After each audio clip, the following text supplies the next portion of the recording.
میں جناب اس طرح کا سبق پڑھیا ہے کچھ لوگ چاندی دے جناب کچھ لوگ نا ایک سرنگ دے وچ گزرے سرنگ ہوندی ہے بندہ وچ بڑے تے اندھیرا ہو جاتا ہے ہن نہ اپنی سرنگ جا کے دیکھو کہ لیٹن کا انتظام نہ ہوے تے اندھیرا ہی اندھیرا ہوندا ہے سرنگ وچ گزرے وہ اندھیرا ہو گیا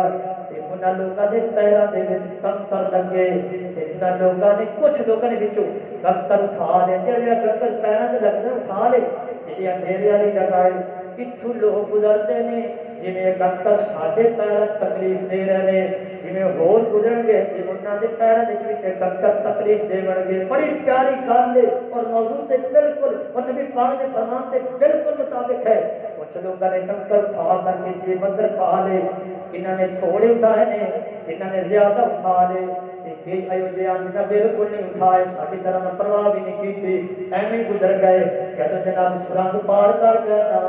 کنکر پکڑ کے ہوں چھٹنے ہیں باہر اتنے لوگوں نے تکلیف نہ دینی سی وہ جب کنکر جیبا چ کٹے تھے بڑے ہیرے سن وہ چمک رہے سن بڑے ہیرے سن جنہ تھوڑے چکے وہ بھی پچھتا رہے سن جنہ کوئی نہ چکے وہ بھی پچھتا رہے سن فرمایا چھوٹیاں چھوٹیاں نیکیاں دی ایویں مثال ہے جڑے بندے دنیا کی چھوٹی چھوٹی نیکیاں کر کے قیامت والے دن جان گے نا انہاں ہیریاں دی طرح وہ نیکیاں بھی چمک رہیاں ہون گیاں تے اس وقت جڑیاں تھوڑیاں جنہاں نیکیاں کیتیاں چھوٹیاں چھوٹیاں تھوڑیاں کیتیاں وہ بھی پچھتا رہے ہون گے جنہاں نہ کیتیاں